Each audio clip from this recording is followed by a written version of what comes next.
and we were on Skype video. He said, "John, two grays just came through behind you. Turn around." And I turned around, and you could see two of them literally come through, and then they just disappeared someplace. So I saw photographs on a device. We're talking, clearly visible, full frame, the face of a gray. Rainbow Valley's Stardust Ranch, aka Alien Ranch. In 1996, Joyce and John Edmonds retired and bought a ranch in Rainbow Valley, Arizona. Joyce had worked at the FBI and John was a psychiatric therapist. They took care of rescue horses and dogs at the ranch. When they moved to this place out in nowhere, the couple thought it would be a nice, quiet life. Things didn't turn out that way. The previous owners had left pretty much all their belongings behind and in an empty pool on the property. When John called the real estate agent to complain, the agent informed him that the old tenants had came by to get their belongings, but thought that John was the one who put them in the pool out of a fit of rage. The old tenants refused to come get their stuff, so John had to take care of it. Every bit of their stuff was in the pool. It was all stacked up in the pool. A few days later, a man with a machete came to the ranch, claiming that he lived there as well.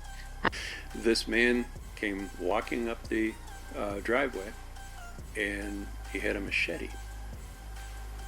And he didn't have a shirt on, and I don't know you, and quite frankly, I don't need your services.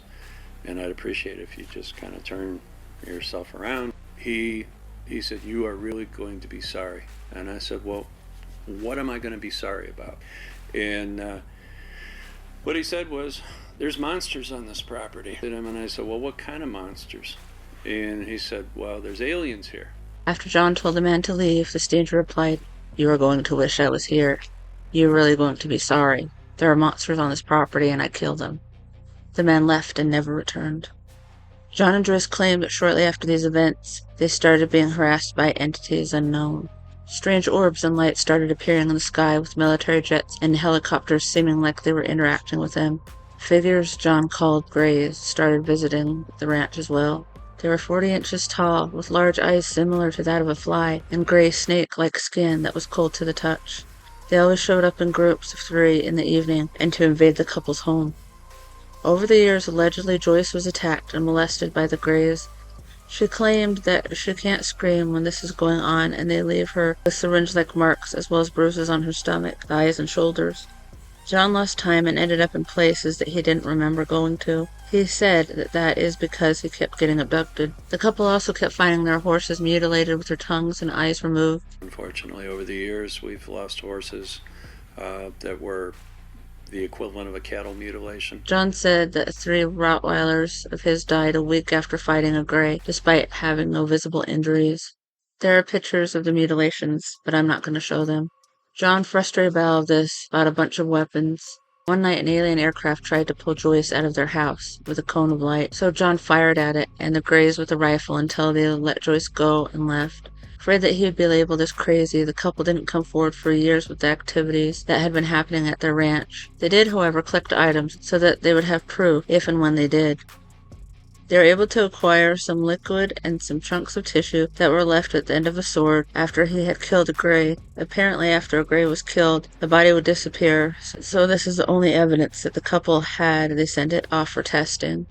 Biophysicist W.C. Levengood did the analysis in his lab in Michigan. When the test came back, the fluid appeared to be hemoglobin, which were similar to other samples that have been linked to other cattle mutilations.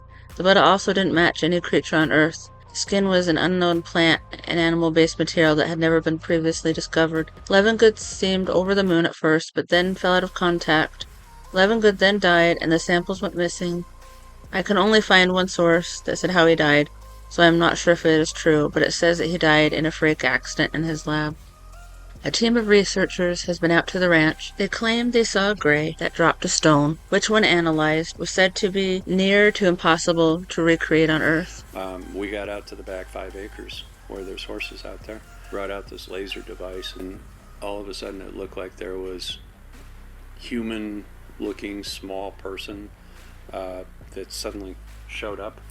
And as soon as that laser hit it, it literally dropped something and disappeared. Oh. And we went over to see what it was, and this artifact appeared. Strong magnetic field was also found on the ranch. It was similar to that not far from the ranch. Around the site Travis Walton claims he was abducted from by aliens in 1975. Previous tenant of the Stardust Ranch has also killed himself in the house. John ended up selling the Stardust Ranch for $5 million.